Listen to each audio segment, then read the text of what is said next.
de comer tiene mucho que hablar de ti. Aquí vas a escuchar historias reales de personas reales que también han estado en la búsqueda de la dieta mágica. Se vale repetir postre.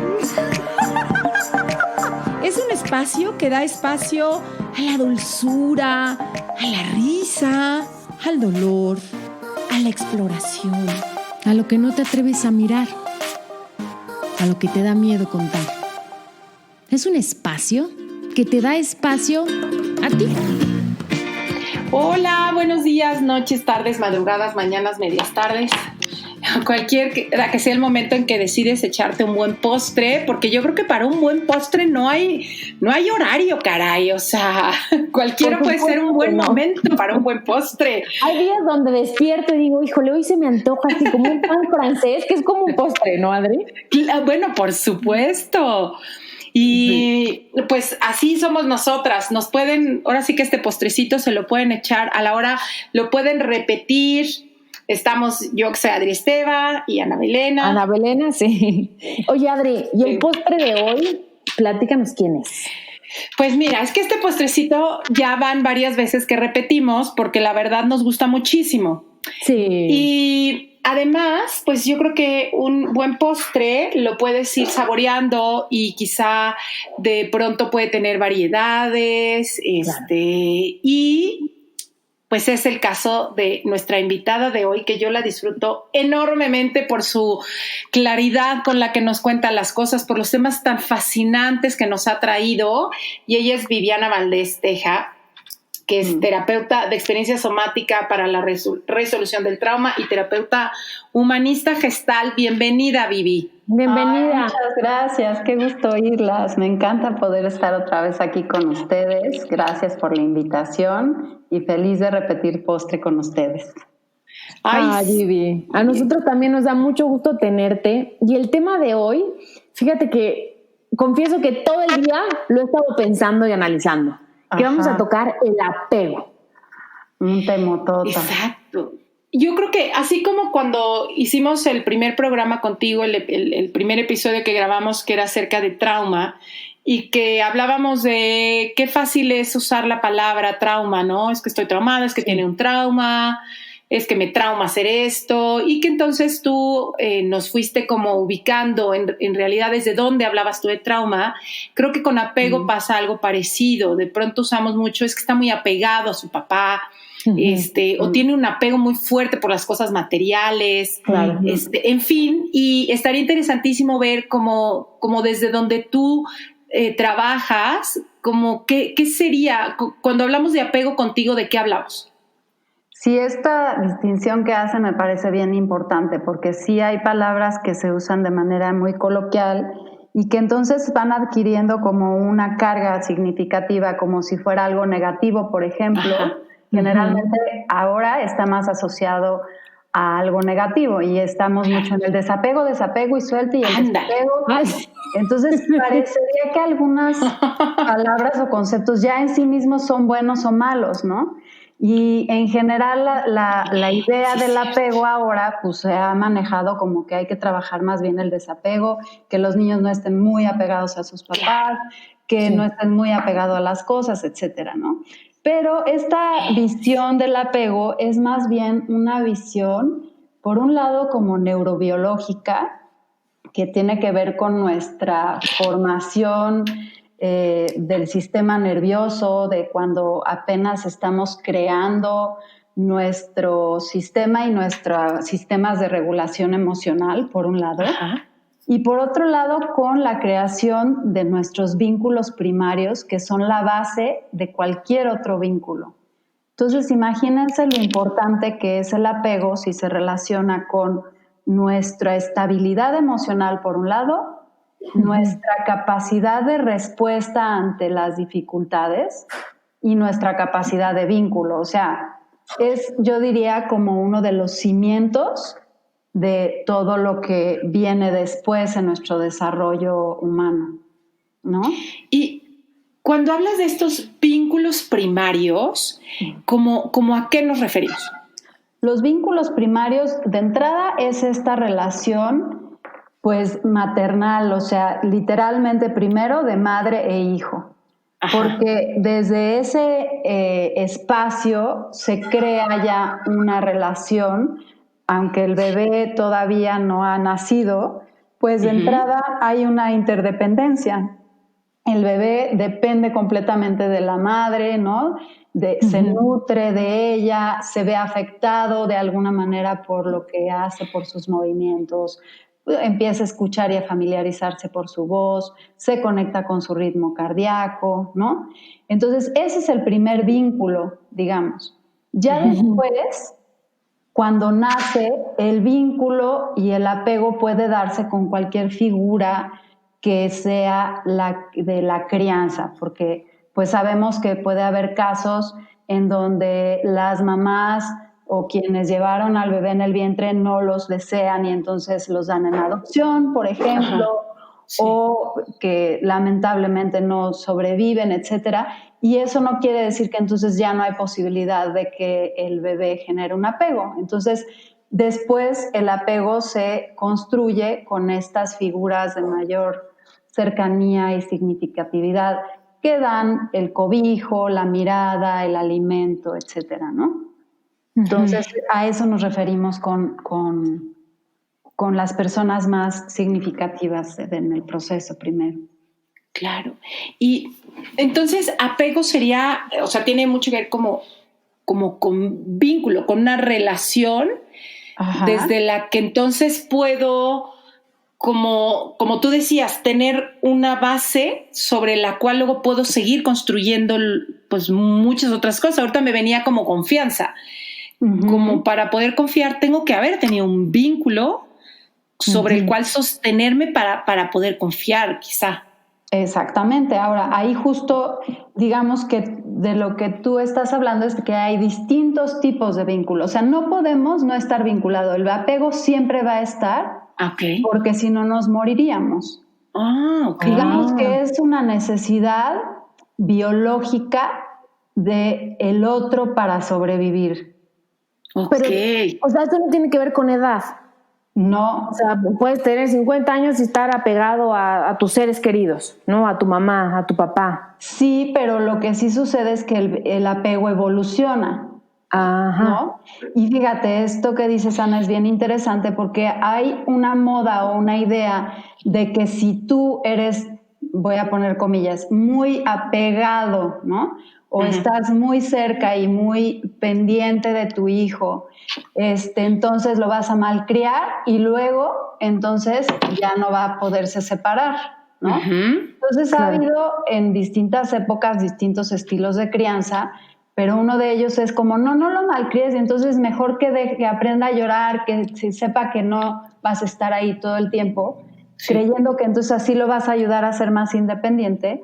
Pero la realidad es que el apego va evolucionando y de lo que se ha estudiado es que es al revés, mientras más seguridad, estabilidad, confianza, usando la palabra que mencionabas, Adri, se va generando de inicio, el apego puede ir evolucionando y entonces yo ya tengo más certeza de que puedes estar o no estar y no pasa nada. Ay, qué interesante eso que estás diciendo. Al revés, es totalmente. Sí, ahora, tampoco quiere decir que a este apego lo llamamos apego seguro, tampoco quiere decir que el apego seguro es un apego perfecto, eso tampoco existe, ¿no?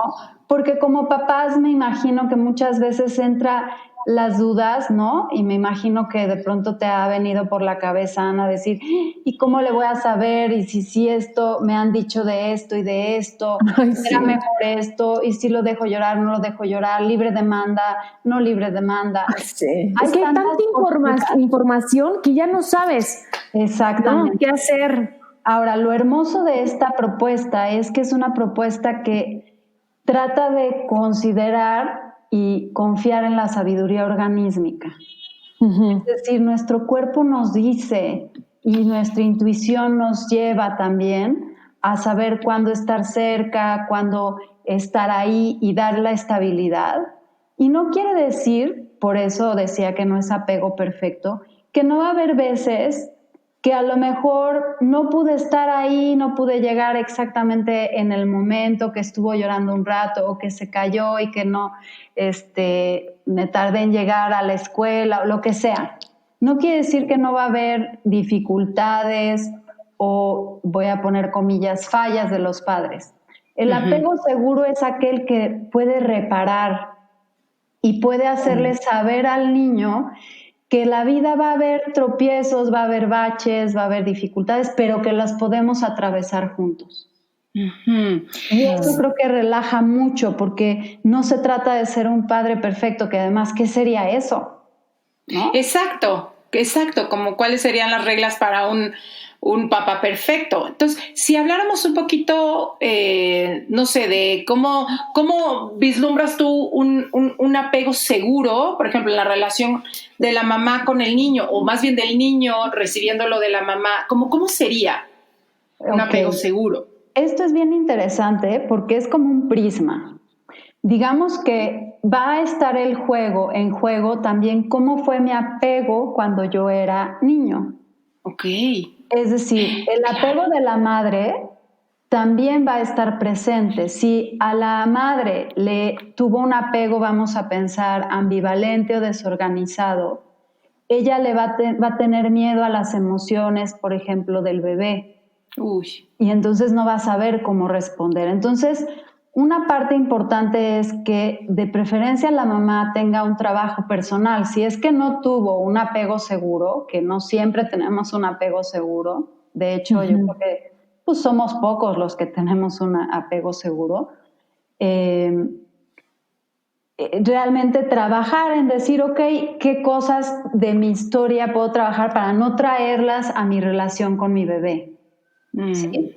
Entonces, una parte es yo me hago cargo de mi historia, no está aquí todo el tiempo presente y me siento como seguro como adulto, no dominado por esas emociones. ¿Y qué pasa con el apego seguro? Que el adulto es capaz de recibir las señales de su hijo de forma más precisa y se moviliza cuando hay fallas. Si de pronto no logra entender o atender de la forma idónea, entonces puede reparar, pero está pendiente de los cambios de ánimo o de los cambios está la propuesta de desarrollo somático, que es otra de mis formaciones, que es justo de la propuesta de Ruela Frank, una gestaltista que estudia los movimientos básicos de los bebés. Y la forma en que a veces los bebés se comunican no solo es con el llanto, sino con el tipo de movimiento. ¿Cuáles serían estos movimientos? Me encanta. Por ejemplo, puede haber movimientos de alta intensidad o de baja intensidad. Y entonces un bebé puede haber un empuje, por ejemplo, que de pronto el bebé está tomando leche y empuja un poquito a la mamá y la mamá puede ser sensible a decir, ok, ahorita ya fue suficiente y no estoy ahí insistiendo sin escuchar el lenguaje del bebé, ¿no? O a lo mejor la mamá es muy activa y entonces quiere que el bebé todo el tiempo, sonríe, y el bebé es de más bajita intensidad. Entonces es escuchar los movimientos y las cualidades de los movimientos del bebé. O el bebé de pronto hace un cambio abrupto que a lo mejor me está avisando que se está sintiendo incómodo. Claro. Y la mamá, o a lo mejor al revés, la mamá es muy abrupta y el bebé empieza a llorar porque necesita más suavidad.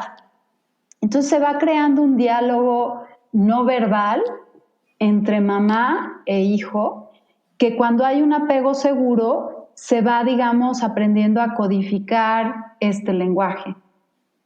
¿Sí? Y ¿sabes qué me quedo pensando ahorita que dices, Vivi? Pues si el apego de algún modo es la forma en la que aprendimos como a conectar, ¿no? Con esta figura primaria, sobre todo con la mamá. Y que de pronto este vínculo a lo mejor sea con las partes, o no sé, estoy pensando en un chavo que lo abandonen o en una persona que la madre, por la característica que sea violenta, o se comunique a través de la angustia, o se comunique a través, como tú decías ahorita, de la no sintonía con las necesidades del bebé. Podría ser que entonces aprendo como a que ese apego es el único que conozco, y valga la redundancia, y me apego a ese tipo de apego. O sea, voy buscando, voy sintiendo que ese, o sea, y pongo también comillas, es mi apego seguro porque es el único que conozco. Sí, esa es una reflexión bien interesante, porque digamos que sí podemos tener una memoria corporal del apego como dominante. Lo interesante es que los estudiosos sobre el apego han visto que nunca somos educados solo por una persona o criados por una persona. Entonces, afortunadamente, vamos teniendo otras referencias de apego que a lo mejor no cambian la historia, pero sí nos abren un poquito el horizonte. Ahora, claro que alguien que vive a lo mejor en una situación de demasiada violencia y realmente no tiene muchas otras alternativas, ¿qué va a pasar? Que en sus relaciones adultas pues va a buscar algo parecido porque es lo que conoce, como dices. Exacto. Y es donde cree que así debe ser, o así se quiere al otro, así es como se demuestra el cariño, ¿no? O sea, es que justamente Vivi iba a eso, ¿no? Ya cuando eres adulto, las relaciones de pareja, ¿no? Que muchas veces se maneja mucho esta palabra que es el apego. Entonces, tú no estás diciendo que reproducimos como lo que vivimos de niños o no. Depende, muchas veces sí.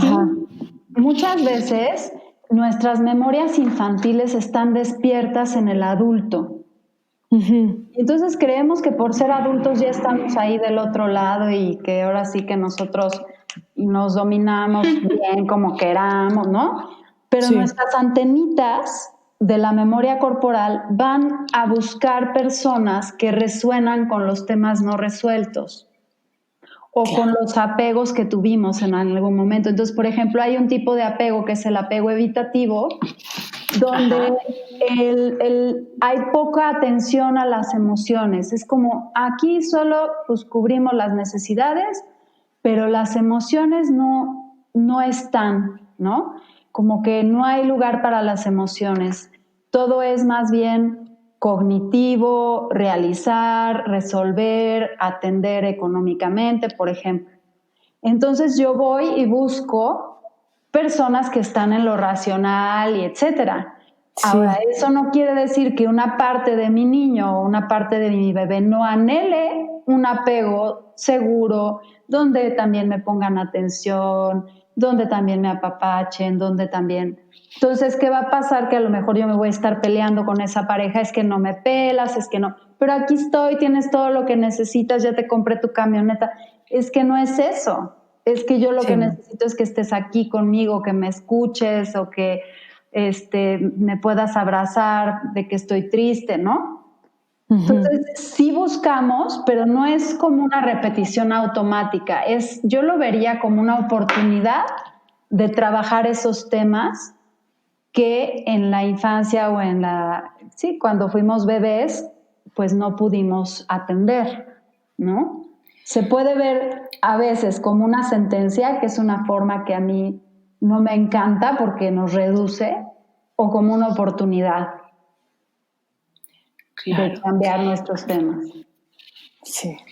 Y me imagino, Vivi, que tú lo decías, es una necesidad como básica del ser humano generar apego. Y me surge esa pregunta, si de pronto con tal de mantener el apego, o sea, con tal de rescatar el apego, por ejemplo, con nuestros padres, a veces somos capaces, ahora sí que hasta de perdernos a nosotros mismos, o sea, como con tal de mantener el apego, el vínculo contigo, papá, me vuelvo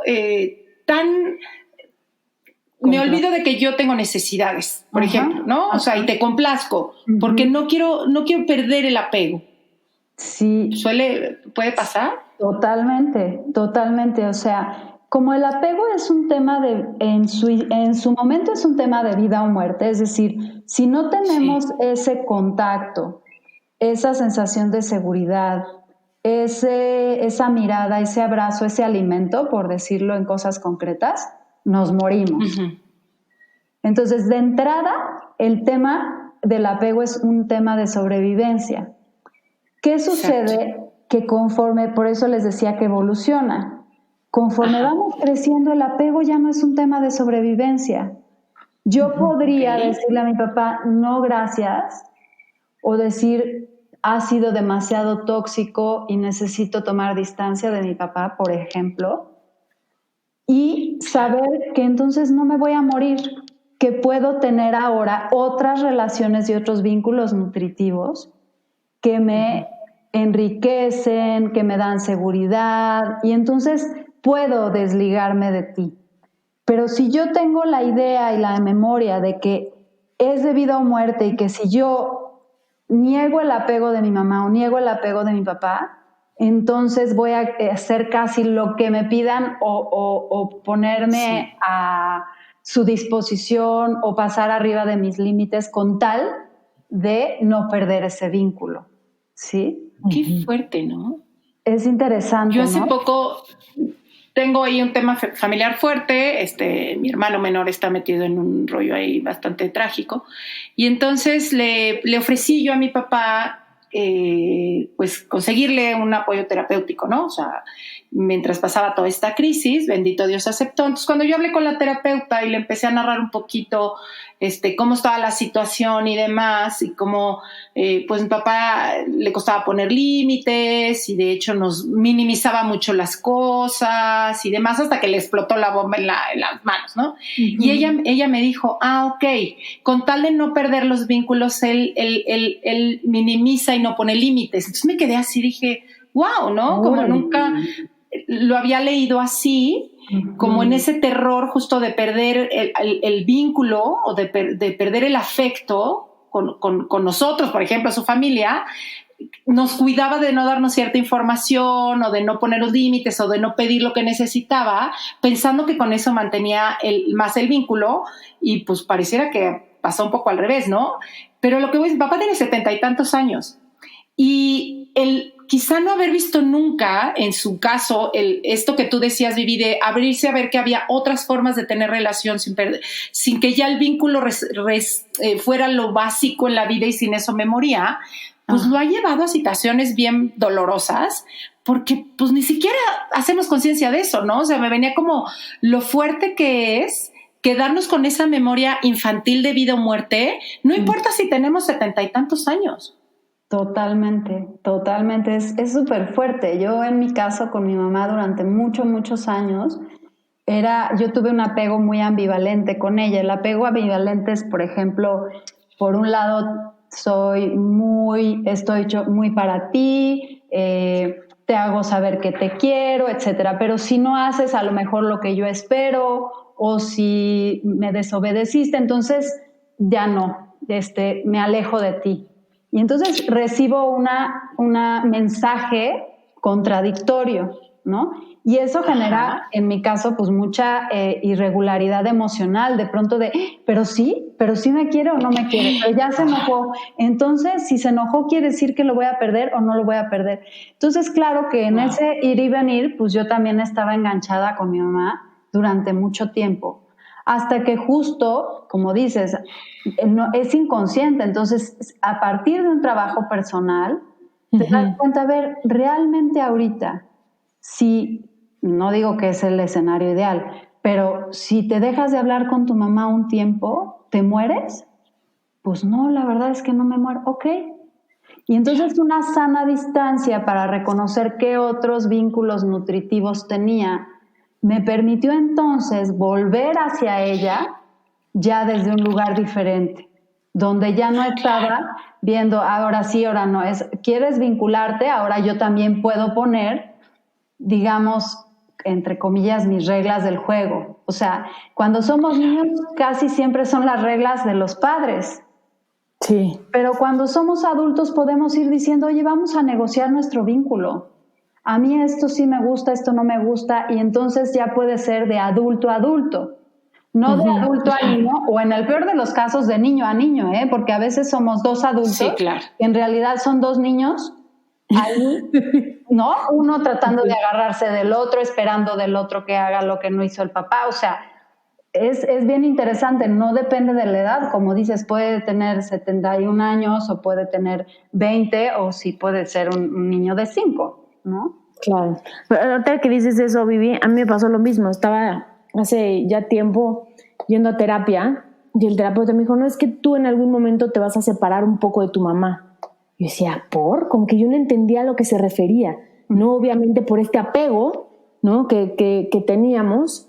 Y dicho y hecho, o sea, nos alejamos un poco, yo modifiqué varias cosas que hoy a la fecha como que analizo y digo, sí, o sea, como que mi familia lo traduce como no, o sea, Ana de repente es muy tajante o Ana, no, es la forma que yo estoy poniendo mis límites ante ellos, porque ellos estaban acostumbradas a la Ana de antes, que era como ellas, ¿no? Entonces sí tuve que poner una pequeña distancia para yo como ver a la perspectiva, ¿no? La situación. Claro, y eso es lo más sano, aunque da susto, porque el niño de pronto, el niño de adentro, dice, ¿será? ¿Y si sí la pierdo? ¿Y si entonces sí me muero? ¿Y si entonces ya no pertenezco? Porque también está en juego el tema de la pertenencia, ¿no? Pero justo es lo que dices, Ana, te da una perspectiva diferente. Y lo hermoso es que entonces te puedes acercar de una manera más sana. Claro. Aunque parte del proceso implica a lo mejor tomar distancia o poner límites que a la gente no le va a gustar. Si a ti te pasó, pero te decían qué bicho te picó, tú siempre decías que sí, ahora porque no quieres venir, ¿no? Sí, exacto. De pronto puede ser que no les gusten los límites y que sí se vuelva un poco áspera la relación por momentos.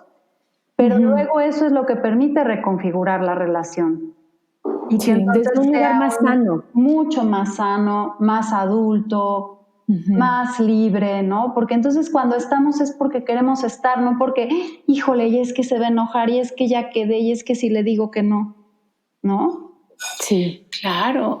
Oye, Vivi, ya en algún otro episodio nos has mencionado los tipos de apego, pero yo creo que valdría la pena, o ya nos mencionaste 3, pero como tenerlos así más acomodados para que vayamos identificando. Yo creo que nos da, bueno, a mí cuando los oí por primera vez me dieron mucha claridad, porque fui como identificando cómo yo hoy me relaciono mucho, ¿no?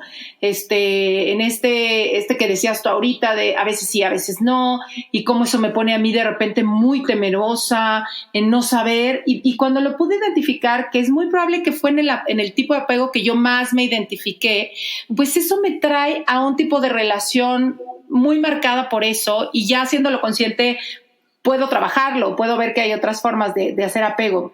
Entonces, ¿nos podrías como volvérnoslos a platicar así uno por uno? Sí, claro, y si les viene bien, creo que podría ser interesante cómo se manifiesta ese tipo de apego en el adulto y en el niño. Ay, padrísimo. Buenísimo. Con el niño. Entonces, por ejemplo, el primer apego, que es el apego ideal, es el apego seguro, que decíamos que pues no es tan frecuente, pero sí puede existir. El adulto que viene de un apego seguro es un adulto que se siente libre, autónomo, con seguridad en sí mismo y en general no está dominado por su historia. Sí, o sea, no tiene tantos patrones que de pronto dice, y esto no sé ni por qué lo estoy haciendo, o ya estoy repitiendo. No, es bastante como libre de su historia en ese sentido. Okay. En la crianza, es lo que les decía, recibe las señales de su hijo de forma más precisa, está ahí disponible y se moviliza para reparar las fallas cuando es necesario.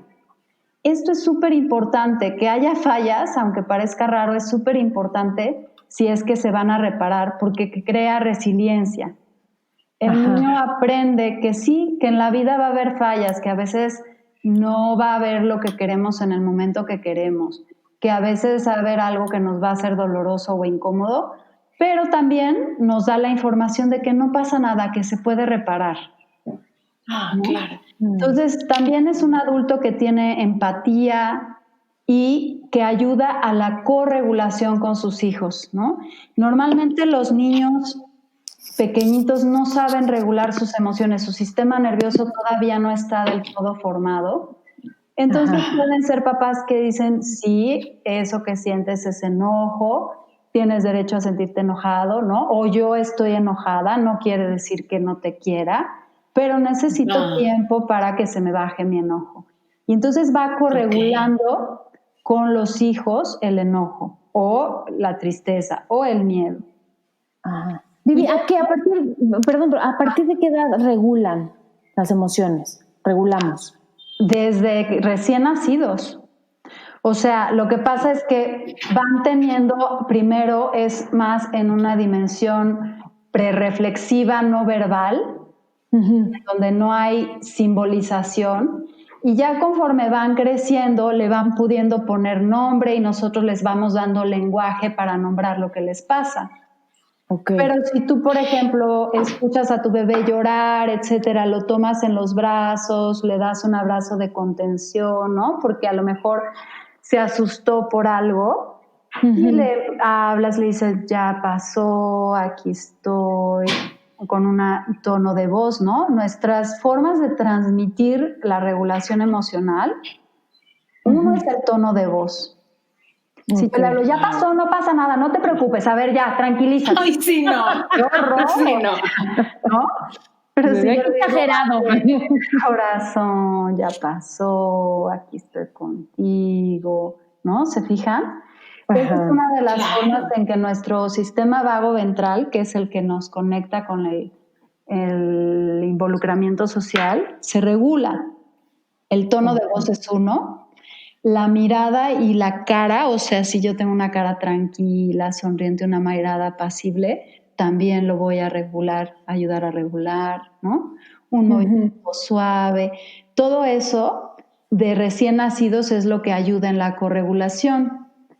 Y conforme van creciendo, entonces ya le pueden ir poniendo más nombre a las emociones, a entenderlas y a separar y decir, a ver, que estés enojado o que yo esté enojada no quiere decir que no te quiera. O sea, no me gustó que hicieras eso, no quiere decir que tú estás mal o que tú no vales. Solo eso que hiciste no estuvo bien. O pudo tener este riesgo. ¿Sí? Pero es desde el nacimiento, Ana. O sea, ahí nosotros lo que pasa es que es desde un lenguaje mucho más corporal. Claro. Sí, claro. Entonces, perdón, te interrumpí. No, pero qué bueno. Entonces, creo que así es como se enriquece. Entonces, un niño que viene de un apego seguro lo que va a tener es más recursos internos para atravesar el estrés. ¿Sí? Es como si poco a poco el niño fuera integrando una mamá que le va tranquilizando por adentro. Como si fuéramos introyectando a nuestra mamá en los distintos tipos de apego. En este caso voy introyectando una mamá tranquilizadora, que si tú dijeras, ay, ¿qué te diría tu mamá? Ay, me diría, no te preocupes, va a estar bien, en el siguiente seguro te va a salir mejor, ¿no? Entonces, no se trata de que no haya problemas o de que no haya dificultades o torpezas o dificultades, sino que las podemos reparar. Ese sería el apego seguro.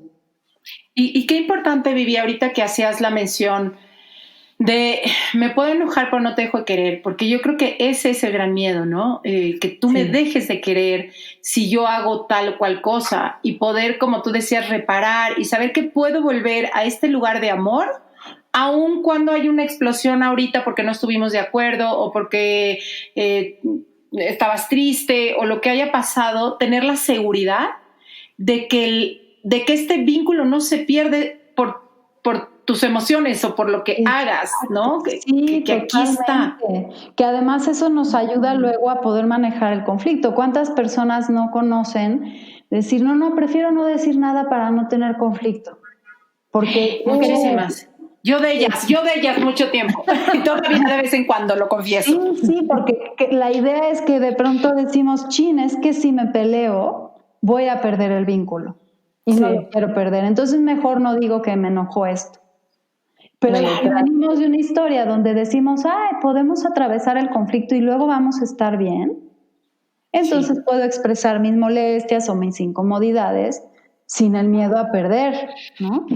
Claro, wow. Entonces sí nos ayuda en muchísimos sentidos el poder decir, tengo la seguridad de que el vínculo es más fuerte que lo que sentimos en un momento dado, ¿no? Es como si el vínculo fuera la red y las emociones son cosas que a veces pueden caer en la red y luego ya se diluyen, ¿no?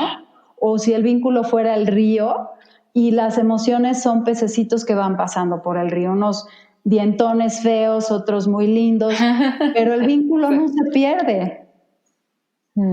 Oye, y el vínculo con nosotros, ¿no? Y me ponía a pensar cuántas veces en este condicionamiento que nos hacemos de, pues si no soy perfecta, si me equivoco, si me enojo, si estoy gorda, si no comí bien, o si es como ya pierdo el vínculo conmigo, o sea, ya no me puedo querer porque ya la regué.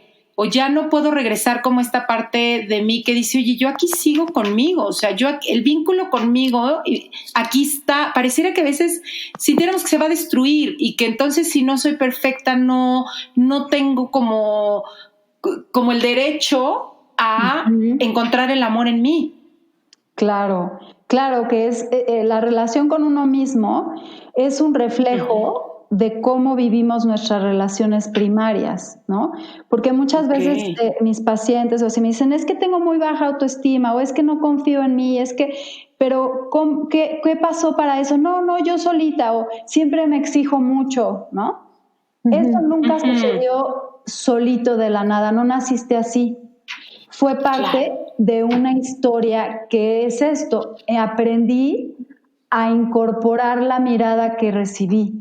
Entonces, si yo nunca fui suficiente para mi mamá, por ejemplo, que en mucho tiempo fue mi caso, entonces yo incorporé la idea de que yo nunca era suficiente. Y entonces, si yo igual siento que soy un fracaso o que no importa qué haga o que cualquier cosa que yo siento de mí, entonces viene en gran parte de las miradas que tuve. Por eso la terapia es tan reparadora, porque estamos recibiendo una nueva mirada que nos enseña a mirarnos diferente. Entonces vamos incorporando una manera de mirarnos a nosotros mismos y por eso la relación con nosotros mismos cambia. Por supuesto.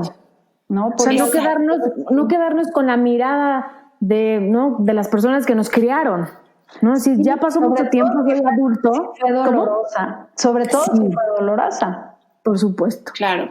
Sí, o ver que hay otro tipo de mirada, ¿no? Amplío mi referente y ampliar el referente afuera con otras miradas también me ayuda a cambiar mi referente interno de mirarme diferente.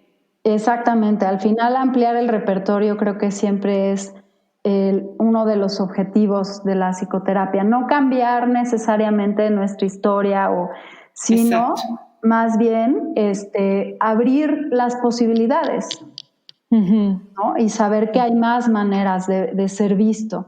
Entonces sí, muchas veces no vamos a tener personas o no vamos a sentir que esto viene de nuestro pasado, vamos a verlo como nuestra relación con nosotros mismos. Es que yo conmigo soy súper exigente o es que yo conmigo no confío y soy muy inseguro. Exacto. Sí. Ya lo aislamos, no lo vemos como parte de un proceso, sino algo que soy yo. Sí, exacto. Incluso hay quien te dice es mi naturaleza, es mi esencia, ¿no? Que es fuerte porque pues ya va formando parte de lo que creemos que es nuestra identidad. Exactamente, wow, qué interesante. Sí. Y ahí, por ejemplo, hay otro tipo de apego que también creo que puede ser interesante mirar, que es el apego evitativo. ¿Por qué es interesante? Porque de entrada son adultos que nos van a hacer sentir como que su mundo interno es un desierto, es decir, te pueden hablar de muchas cosas y a lo mejor saben mucho, pero sientes como que no hay emoción, no hay con qué tejer, ¿no? Y aquí, de alguna manera, lo que se manda de señal es que el apego no es relevante. y que las relaciones no son tan importantes, ¿no? Ajá. O sea, se envía al niño una señal de que se aleje, de que sea independiente. O sea, pueden ser papás o mamás que en un sentido muy lindo avientan a sus hijos al mundo. Ándale, va, quédate en la fiesta, yo luego vengo por ti, etcétera. Pero al mismo tiempo pueden mandar la señal de lejanía. Uh-huh. O papás que a lo mejor no tienen resuelto el tema de la cercanía física y que si el niño llega súper cariñoso y encimoso, ay, hazte para allá, no, ahorita no puedo. Y entonces el niño va recibiendo la idea de que el afecto no es bien recibido y de que a la distancia está mejor. ¿No? Entonces aprenden a expresar que la necesidad de contacto les duele. Por lo que entonces empiezan a deslegitimar esa necesidad. O sea, si yo tengo o siento la necesidad de contacto y lo que recibo es un hazte para allá, aprendo que necesitar contacto me duele, entonces mejor asumo que no necesito contacto. Podemos sentir... Claro, y me vuelvo distante. Sí, o sea, por ejemplo, yo creo que yo estoy ahí porque... De verdad, o sea, lo he trabajado, pero antes como que si la gente se me acercaba mucho o me tocaba, yo me ponía como tensa, como incómoda. Uh-huh. Pero no era como con una persona, era con todo mundo. ¿No? Claro, es como que el contacto para mí era difícil. Se va generalizando y a lo mejor hasta aprendes a desconectarte y puede ser, Ana, que a lo mejor hasta decías, pues me siento más cómoda. Sí, porque es una regulación adaptativa. Ok. Sí, claro. Pero no quiere decir que allá adentro no haya una niña o la memoria de una niña que sí anhela el apego, que sí anhela el contacto. Aunque por adentro a lo mejor dice, pero ni sé qué hacer con eso. Sí, sí. ¿Cómo le hago si llegan y me abrazan? Ajá, ¿cómo reacciono? ¿No? ¿Qué se hace aquí? No, porque sí también tengo ganas de abrazar, pero me da como cosa y me siento más cómoda poniendo distancia. Sí, es una mezcla. Sí. Es una mezcla. Lo que decías, Vivi. Perdón. Sí, dime. Que a lo mejor, según tú estás siendo cercana, o sea, lo que decías, en tu discurso eres cercano, pero la otra persona siempre acaba sintiendo que hay distancia. ¿No?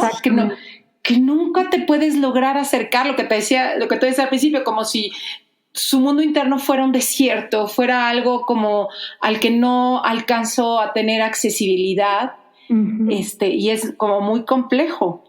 Sí, ¿no? porque es como si faltara intimidad en las relaciones. Ajá. Sí. Como si de pronto dices, pero ¿qué sientes? ¿Pero qué te pasa? No, estoy bien. O sea, generalmente mucho resumen en, estoy bien, es buena onda, es mala onda. O sea, su narrativa, por ejemplo, emocional, es bastante pobre.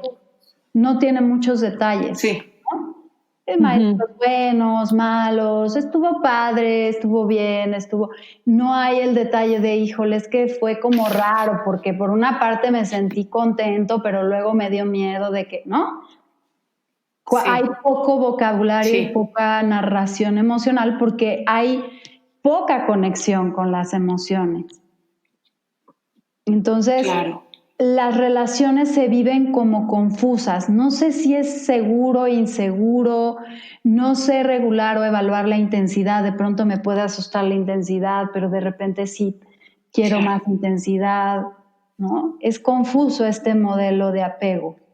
Ajá. Y lo interesante es que la mayoría de las personas que tienen apego evitativo a lo mejor ni les causa un problema. O sea, a lo mejor no sería alguien que llegaría a terapia, porque se sienten bien así, pues no necesito más. Muchas veces es como que las parejas así, ¿por qué no vas a terapia? Es que mira, igual, para sentirte más cerca, ¿no? Puede ser más que sea el reflejo de los otros que ellos que se sientan o se vivan incómodos. Ok. Si ellos se viven bien así de, no, sí estoy bien. Estoy cool. Sí, en general, pero no sé, por ejemplo, en tu caso, Ana, si de pronto sí has dicho, chino, siento que me falta algo, o quisiera estar más cerca, pero no sé cómo. No, creo que, Vivi, la verdad, yo lo he trabajado, pero mi mamá es así. O sea, mi mamá, ¿sabes? O sea, es una mujer que como que tú dices, sí, pues aquí estoy, pero como que no siento que estés o no siento que me estés escuchando. O sea, sí me estás escuchando, ¿sabes? O sea, ella es así y entonces, pues obviamente yo crecí siendo de esa manera porque fue lo que vi, lo que aprendí. Y ya que soy adulta, pues empecé a trabajar conmigo, con mis emociones y las he ido modificando. Claro, es que esa es la bendición ahora sí que de nuestras posibilidades como seres humanos, de ser un proceso, que podemos transformar nuestra historia. Eso es mágico para mí. O sea, no estamos condenados, ni nuestra historia es una sentencia de vida. Exacto. Entonces, darnos cuenta y poderlo trabajar como lo mencionas, Ana, es decir, sí, a lo mejor de inicio lo viví así y afortunadamente ahora puedo tocar más con mis emociones, compartirlas, trabajar más el contacto. Entonces, bueno, esa es una de las ventajas. Pero ¿sabes qué también es muy importante, Vivi? Respetar al otro. Sí. Respetar al otro como es. Y si el otro, ¿no? Como tú dices, está a gusto de esa forma, en la forma en la que está viviendo, hay que respetarla. No hay que empeñarnos en tratar de cambiarla, o no hay que enojarnos. No, es que yo cuando era chiquita necesitaba, ¿no?, un abrazo, necesitaba mucho más a mi mamá, mucho más presente. Creo que o sea, no hay que hacerlo. Es decir, yo te respeto, sé que me diste lo mejor, ¿no? Y así te amo, pero yo ahora me hago responsable, como tú dices, puedo cambiar. Exactamente, y entonces no depende tu bienestar de que el otro haga algo diferente. Exacto. ¿No? Sí.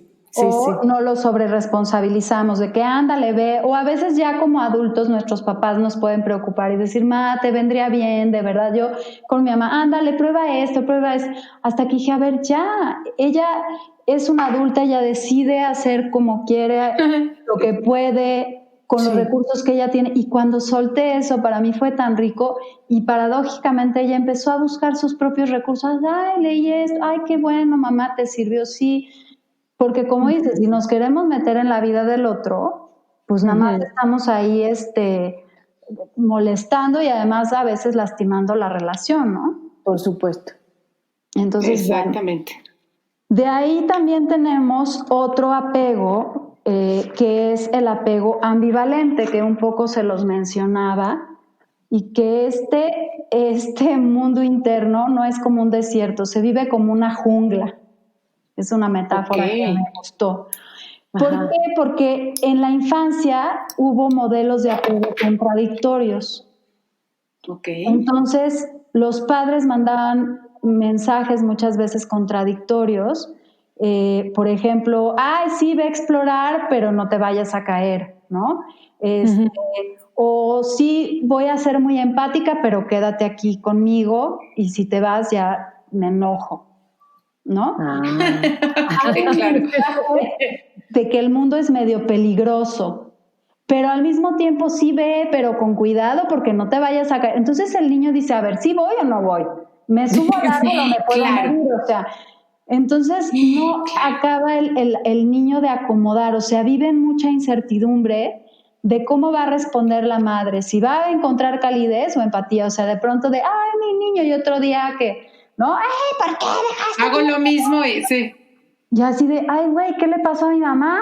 ¿No? Un día súper amoroso y otro día la bruja escaldufa, o sea, entonces de pronto no saben, se sienten inseguros y están como vigilantes, así de, ¿qué pasa? Son relaciones irregulares e impredecibles. Uy, sí.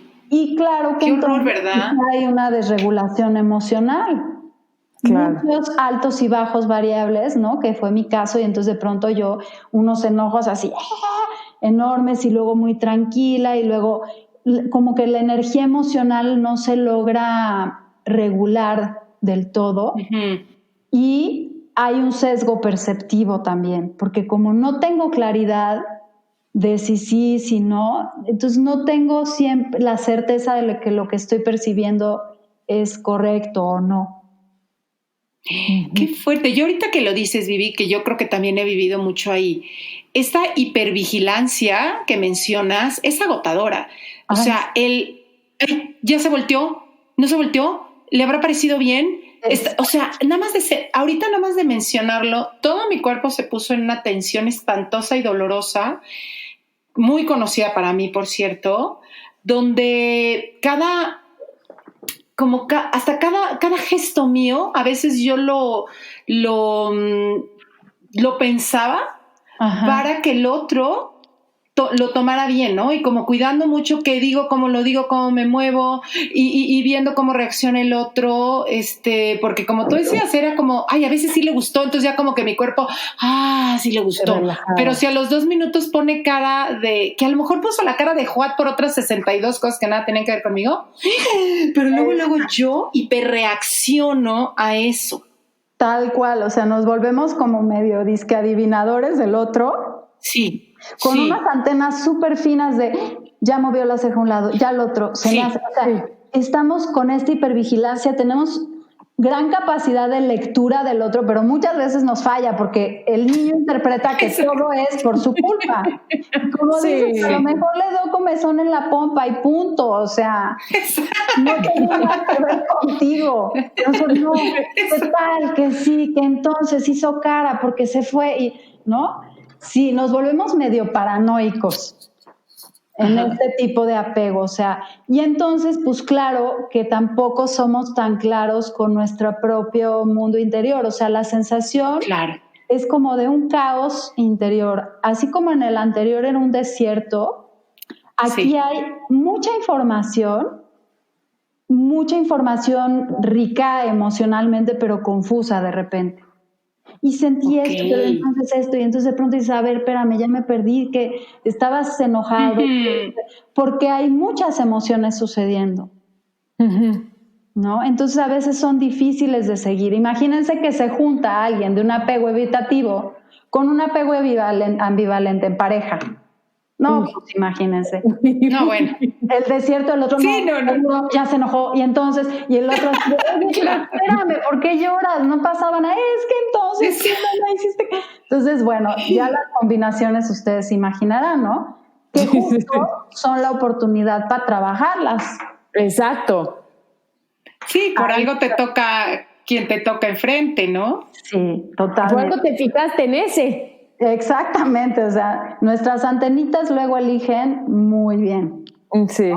Digo, y puede ser la gran oportunidad para que ambos trabajen estos temas, o puede ser pues el acabose de que de plano pues los dos niños no lograron crecer y se quedaron ahí en una lucha o un anhelo constante reclamando que el otro le resuelva, ¿no? Sí. Ay, sí, qué fuerte, qué fuerte. Y me quedo pensando, pues en estas relaciones que vamos teniendo hoy, incluso en la de la comida, como tan impregnada la relación con la comida, pues de mamá y de esos primeros apegos.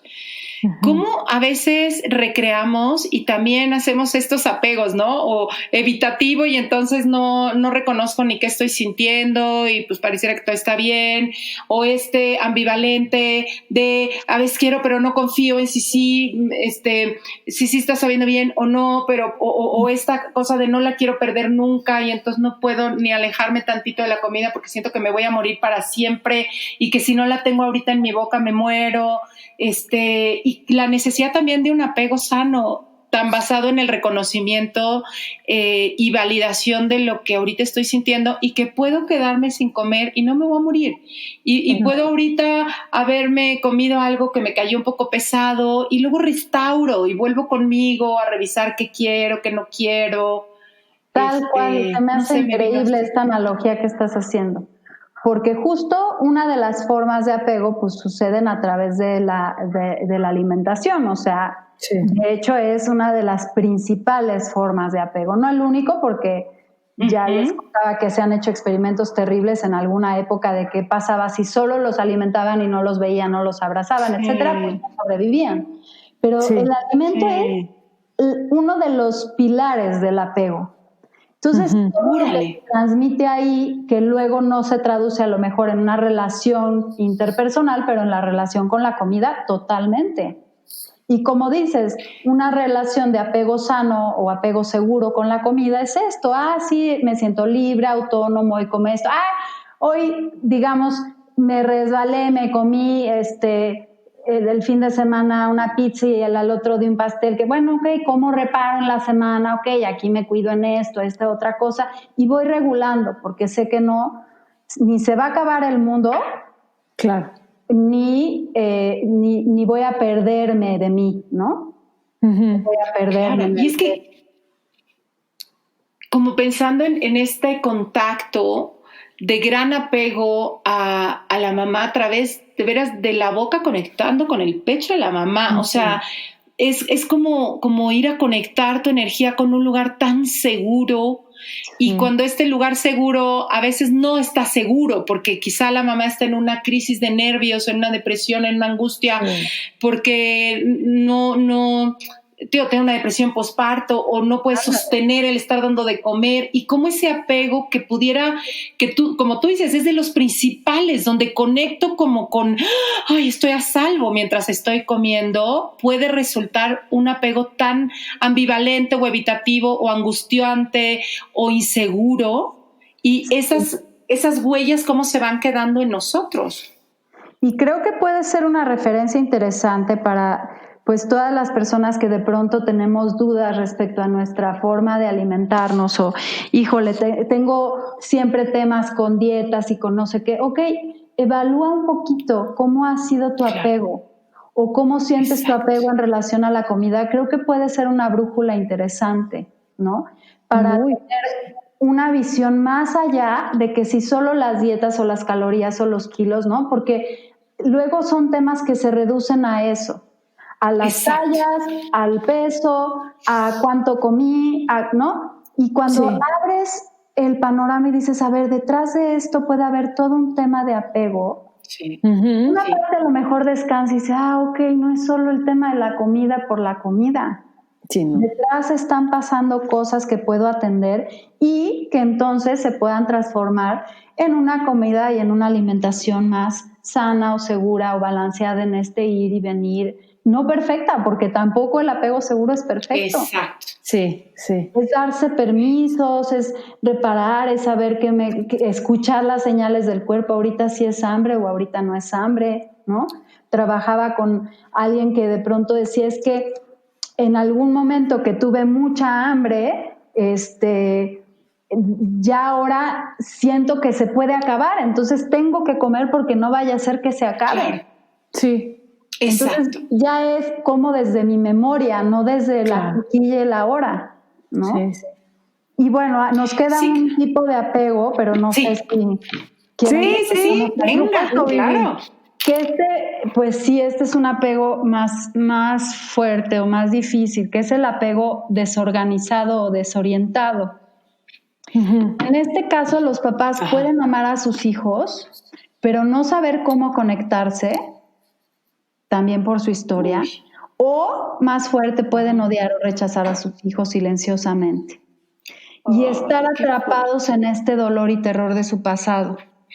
Entonces, en este miedo y dolor es lo que rodea la conexión con los hijos, ¿no? Imagínense. Entonces, miedo de que no voy a poder conectar, o miedo de que qué tal que lo maltrato, o dolor de que mi historia, proyectan muchas veces su historia en sus hijos. Ajá.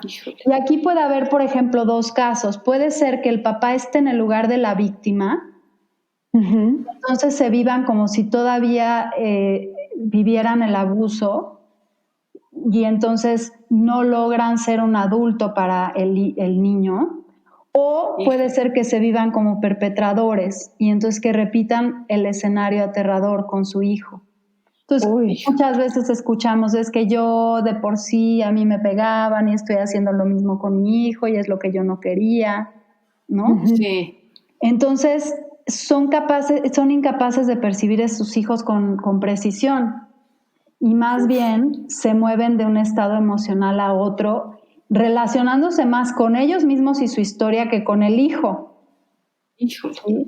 Y entonces luchan mucho con el surgimiento de sensaciones o de imágenes temerosas o de impulsos, y a veces también pueden sentir mucha vergüenza cuando empiezan terapia porque se sienten mal de estos comportamientos de dañar a los que más aman. Como decías hace rato, Ana, o sea, como padres siempre hacemos lo mejor que podemos. Sí. Entonces hay mucha culpa de decir, chin, yo no quisiera, pero me sale así. Sí, ¿no? sí. Entonces también son muy sensibles a las críticas, al rechazo no verbal, ¿no? Y para el niño es un mundo interno como fragmentado. Hay una desorganización y dilemas irresolubles porque yo quiero el acercamiento, pero ese mismo acercamiento es lo que más miedo me da o más dolor me causa. Entonces no se pueden adaptar, ¿no? Que lo podemos a lo mejor también ver luego en casos de mujeres, por ejemplo, que dicen la frase esta de pégame pero no me dejes. Es esta ambivalencia de yo anhelo el apego, pero al mismo tiempo es lo más peligroso, lo más doloroso para mí. Sí, ¿no? sí.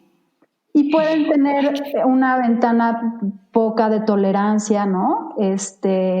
O no pueden sentir como la capacidad de calmarse. Pueden ser niños o descuidados o maltratados.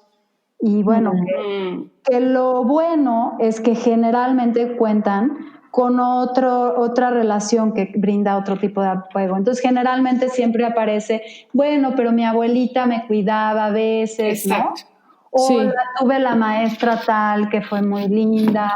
Si no, no estaríamos vivos, o sea.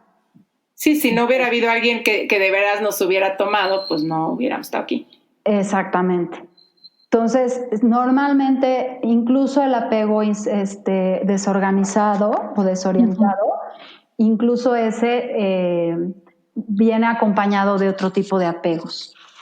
Entonces es al menos una buena noticia, pero pues sí tiene secuelas y que es importante notarlas para estar conscientes de dónde venimos, de cómo estamos, ¿no? Exacto. Claro. Sí. Porque además me imagino, ay, perdón, Ana. No, va, Adri. Que ante un apego desorganizado, como un poco la defensa a veces del niño que lo recibe, porque además no es claro, no es que el papá, bueno, en algunos sí será espantosamente claro, ¿no? Como no te quería tener y te odio, ¿no? Pero por lo general es más disfrazado, ¿no? O sea, no sé, nada más siento algo muy raro que viene de mis padres, pero no alcanzo a ver exactamente qué es. Y es muy probable, creo yo, que entonces ese mismo rechazo o esa misma incapacidad del papá de acercarse de una manera como sana a sus hijos, lo traslademos a nosotros y venga este rechazo y este maltrato hacia nosotros. Claro, totalmente. Y entonces no nos queremos, sentimos que estamos mal, vivimos con muchísima vergüenza y casi que querríamos desaparecer del mundo. Claro. Exacto, fíjate no nos sentimos dignos de amor. Exacto, y hace poco leyendo a un psiquiatra, es psicólogo, creo, psicoterapeuta que se llama Lawrence Heller y que habla también de todas estas etapas de desarrollo, y él dice que cuando viene esta angustia por parte de los padres, pero que el niño no logra identificar ni siquiera de dónde viene ni cómo, porque pues sí, somos nada más sensoriales, pero no tenemos la capacidad de integrar que quizá papá esté enojado, o que quizá papá tuvo un abuso y no se puede acercar a mí, o que mamá esté en un estado mental tan desequilibrado que no me puede dar la atención o el vínculo que necesito, que es tan confuso que entonces el niño voltea y hace un problema nombrado, ¿no? Así lo llama él, donde más o menos puedo poner todas estas sensaciones, como darles una organización. Y entonces la voy a poner en algo más, que por lo general suele ser o mi cuerpo, o mi estatura, o mi neurosis, o mi gordura, o mi tal cosa, como para por lo menos verle una figura, porque es aterrador estarlo sintiendo, primero reconocer que viene de ellos, porque imagínate lo aterrador que sería reconocer que esta fuente de angustia y de rechazo viene de la persona a la que más necesito en la vida. Entonces, como en una defensa, lo llevas a otro ámbito y lo nombras ahí como el problema, ¿no? Y quizá te pasas toda la vida queriendo solucionar el problema nombrado, pues por el terror de ver que venía la angustia desde un lugar, pues que cómo le ibas a hacer, ¿no? Si venía de tus papás. Claro, ¿no? Esos casos son súper fuertes porque sí lo trasladamos, o sea, me parece muy interesante la reflexión de este autor que mencionas, porque sí creo que a veces nos enganchamos en el síntoma y en aquello en donde depositamos, digamos, esa sensación o ese dolor. Exacto. Porque al final es muy fuerte voltear a ver lo que había, ¿no? La falta de ese amor o la dificultad de ese contacto.